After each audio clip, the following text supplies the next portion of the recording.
In the headlines, 65 families receive keys Wednesday as government expects to hand over 250 homes by the end of the week. MP for the Salibia constituency denounces armed robbery as two suspects turn themselves in to police. And the government discussing protocols for visitors entering the country once the country's borders have reopened. I'm Andrea Louis with the Channel 5 News, back with the details after this.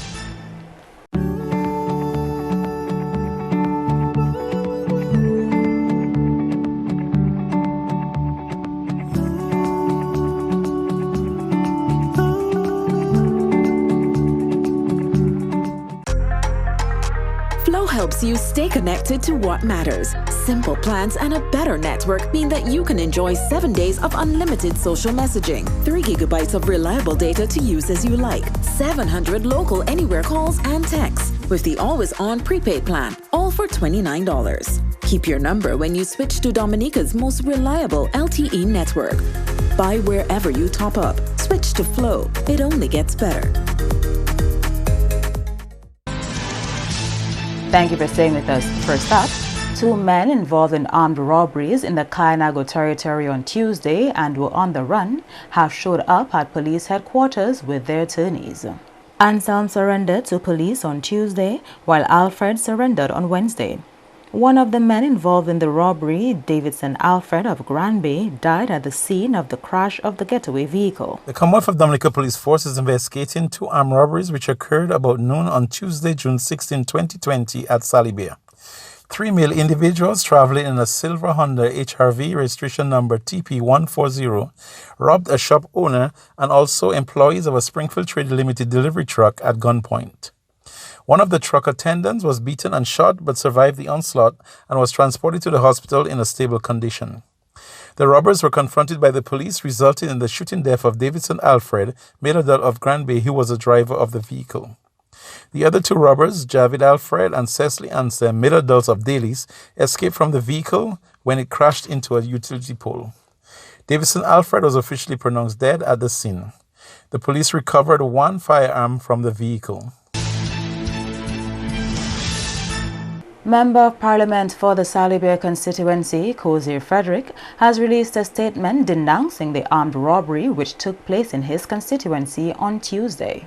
Mr. Frederick says the well-being of his people is a priority and such criminal activity using lethal weapons is counterproductive and disturbing. Fellow Dominicans, as the parliamentary representative for the Salibia constituency, I wish to condemn the acts of armed robbery which occurred recently in the Kainago territory. This is especially because I understand such an act to be a criminal offense, as it is an aggravated form of theft. I further denounce any behavior that involves the use of a lethal weapon to perpetrate violence or the threat of violence against any particular victim. I have always been especially concerned about the well-being of the Kainago community and its residents. That's why I am very disturbed by all forms of criminal activities within that space. My distress is especially warranted at this time because armed robbery in itself is a serious crime and can permanently traumatize its victims both physically and psychologically. It appears that such acts tend to receive considerable media attention when it occurs. However, it must be noted that it carries longer prison terms than any other forms of robbery. We are all well aware that armed robbery is typically motivated by the desire to obtain money.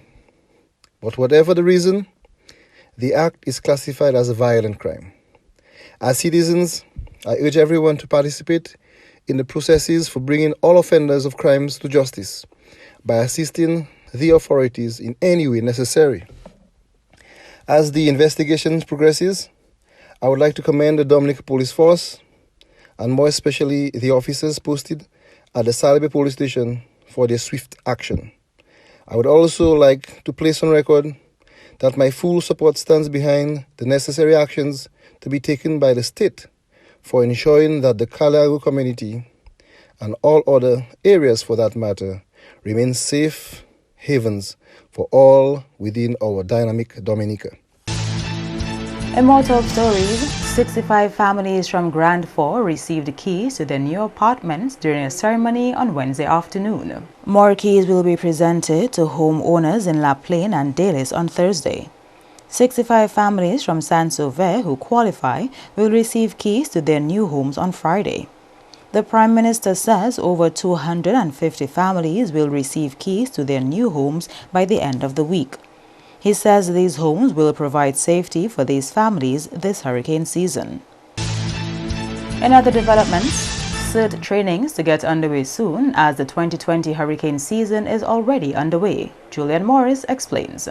The Community Emergency Response Team CERT trainings occur throughout the year to prepare individuals to act as first responders in their communities during a natural disaster. With an above normal hurricane season forecast for 2020, CERT-trained residents would be extremely useful. However, Program Officer with the Office of Disaster Management, Malcolm Christian, says the COVID-19 pandemic has halted the ODM from conducting such trainings. Presently, the CERT training, it's on a hold because of, as you know, COVID-19, but that doesn't mean we're not going to continue. Considering the new norm, we will continue to carry out training as long as it's feasible. Okay, and of course all the health measures re-COVID will be taken into consideration, will be held. So you still have to consider that there were persons that were trained, and you have to consider migration. Yeah, so there are a few persons that are here still, thank God, and we're working with them. Like I said, they are attached to the Community Disaster Management Committee, so it's the mechanism is there. The people are there. One CERT-trained individual will be expected to come in close contact with each other and injured people. Christian says the training protocol will be tweaked in light of the health guidelines for COVID-19. But yes, definitely everything has its handle, so you adjust accordingly. So where one thing most times they'll tell you 6 feet apart, but in an emergency sometimes you cannot consider that. It's a hands-on thing, like you said. So definitely the PPEs, the protective clothing and equipment, that's where they come in handy. Okay, so you can actually do your up-close and personal rescues. Christian admits while several communities do have CERT teams, there is still a need for much more trained individuals in the country. In quite a few of the communities, there are CERT members, and they are actually attached to the Community Disaster Management Committee, which comprises of a number of persons that assist with even like the shelter management and so on. We need to see a lot of persons trained in the various communities that can assist firsthand and even give assistance to the the fire stations, the police stations, the police officers. The next CERT program, hopefully, in my view, we're going to be concentrating highly on the north in the first instance, and then focus other areas, because presently there's a great need for CERT training in the north. In other developments, the National Employment Program, NEP, likely to see some restructuring in the near future or a return to its original intent. A caller to the Prime Minister's program, One-on-One with My PM, drew attention to the fact that NEP employees are being denied loans by the financial institutions. She also expressed a desire to see the program reviewed to allow those in vacant positions, such as herself, to apply within the public service. Mr. Scarrett says the program was not intended or created as a means of permanent employment. People do not want to avail themselves to opportunities for permanent employment. Because one of the conditions which we had set on the NEP when it was introduced back then was that for us to renew your contract, you would have to show that you have made efforts to seek permanent employment but have failed to do so. And we have found in many instances, and then the NEP would have served as a database of skill sets. So if an employer or an investor wants employees or people to work, they would send to the NEP and say, look, I need 5 people with the following skills and qualifications. And we will have checked in our database and say, look, we have 20 people with that skill, with those skills and qualifications. And we would send the names to that prospective employer, who would then interview these people and take the 5 from the 20 whom he would have. That, we have done some of that, and in some cases people are not prepared to avail themselves of this permanent employment. Mr. Skerritt says he is committed to the NEP. It will not be dissolved, but there needs to be a greater sense of discipline and accountability where the employees are concerned. The NEP is going to be brought back to its original structure. And I'm hoping that the paper comes to Cabinet this week to bring the NEP back to greater structure, greater accountability. People have to come to work. People have to work diligently. And I must say, the vast majority of people who honor the NEP work very hard, work very diligently. They love what they do, and they give a fair day's work for a fair day's pay. He said they are also looking into the inability of these employees to access loans. What we have been talking about to address your particular concern about the loans is to look at whether we should not, for example, people under the Community Enhancement Project, they have a 6-month contract. The idea is, should we not look at doing a year or 2? And people who are employed in the public service or employed in the private sector, should we not look at a 2-year contract rather than a 1-year contract as it currently is? So all of these things are on the table for consideration and review. And once we come up with some decisions, then we'll make them available to the public and so on. So I am aware of the challenge that some of you are having in respect to being able to get particular loans, especially loans to build a home. So that's an issue that we need to find a way of addressing. You are watching the Channel 5 News. Stay tuned for more after the break. A new in-home experience is here. All your services bundled into one simple plan. Faster, more reliable Wi-Fi so that you can binge, play, and stream uninterrupted. Unlimited flow local landline minutes mean you can talk and talk and talk. Plus the best in TV entertainment with over 120 channels and 29 in HD. All for $160 a month with the new all-in bundle. With Flow, it only gets better.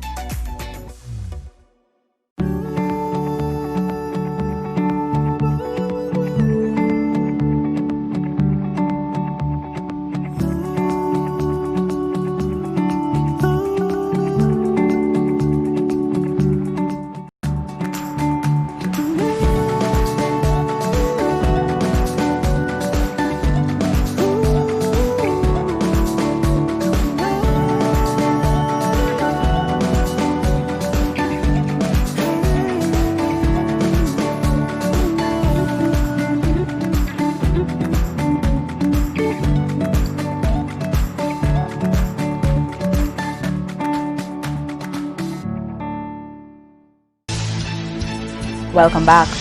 As of Tuesday, 16th June 2020, the total number of active COVID-19 cases in Dominica is at 0. The total number of confirmed COVID-19 cases here remains at 18, with all 18 having recovered. So far, Dominica has recorded 0 deaths related to COVID-19. There are no contacts under investigation, and the number of individuals in government quarantine is 46. Government is currently grappling with how to treat with citizens and visitors once the country's borders have reopened. The Prime Minister says what is certain is that some kind of test will have to be administered upon arrival here. He says government is currently discussing with the Ministry of Health what would constitute a valid test for visitors or nationals coming in. Mr. Skerritt says these issues are currently being finalized and he expected to release Dominica's protocol once it is done. He says there is no question that some sort of test will be required in order to protect citizens. He also does not favor opening the borders and having mandatory quarantine for tourists. So I believe testing is the thing that we have to focus on. And we are building our capacity to do more tests in a shorter period of time, so that we can facilitate people. Now, when you just start, a few people will come, But as time goes by, a lot more people are going to come, and you're going to have to determine what is the real capacity or the efficacy in the testing and the facilities that you have in being able to test so many people at one time. So, as I said, we're discussing on the curriculum level, we're discussing at the national level. There's no reference you can go to, there's no best practices that you can follow. Every country is trying something out, different things, taking bits and pieces here and putting together. It's just a trial and error. And but the key is, what is the risk threshold you want to work on, and what can you do to mitigate against the risk? And the Massa Canefield Primary School is gearing up for the 2020 Grade 6 National Assessment. Julian Morris has that story. This year, the annual school leaving exam for primary school children will be held on Tuesday, 7th July, with some modifications due to COVID-19. Principal of the Massa Canefield Primary School, Miriam Lewis, is pleased that there will be an exam this year and says the school has put the necessary steps in place to prepare students for the July 7 exam. She pointed out that teachers have gone above and beyond the call of duty to ensure learning material was disseminated to the children via online platforms.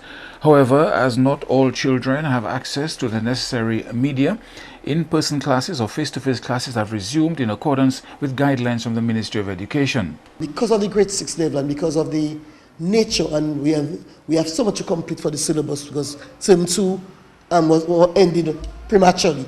So they decided, okay, they're going to get them into coming face-to-face, but using social protocols. So then they share them up, so they come at different times, and because we have 42 students at the moment who are writing the exam, so we share them up so they come at different times of the day, so we never have more than 10 at the same time. And this is what we did. About 95% of our students have showed up from the time we started. We've only a few that we are trying to get. Now, to get them, we are using all medium. We have called them, we're asking the students themselves to look out for them, tell them classes are available to come. So there are about 5 or 6 who have not been really showing up. Though there's been no negative feedback from the parents, special provision has also been made for them so that they fully understand the new procedures. We get any protocol already to make them understand what they have to do, what is their responsibility in terms of having trained to come to this classroom, sanitization, to know all the different things that they require for the exams, that we won't be having general assembly like we normally would do. They have to ensure that they're safe and they have to take the temperature before they come to the classroom. So they need to be there a little earlier. So we send the flyer to them, but then next week we're going to have them come in through some social distancing measures and to talk to them on one-on-one to give them the assurance that all is going to be well and they need not to fear.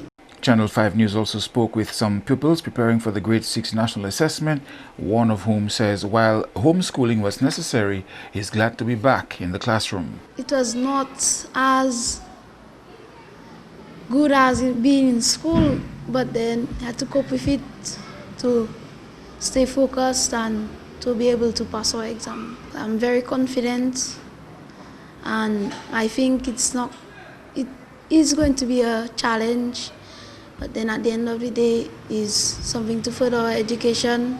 Another pupil says she is happy to have resumed face-to-face classes despite the social distancing measures. It's going to be great because people will get more education than just staying at home, so that we could learn stuff in school by ourselves, and the teachers are helping us to have a better education.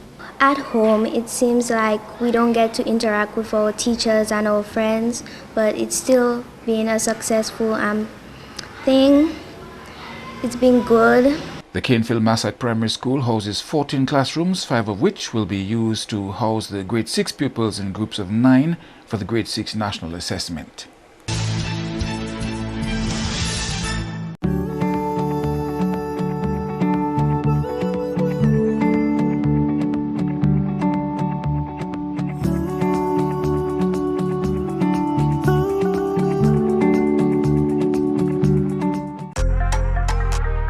Helps you stay connected to what matters. Simple plans and a better network mean that you can enjoy 7 days of unlimited social messaging, 3 gigabytes of reliable data to use as you like, 700 local anywhere calls and texts with the always-on prepaid plan, all for $29. Keep your number when you switch to Dominica's most reliable LTE network.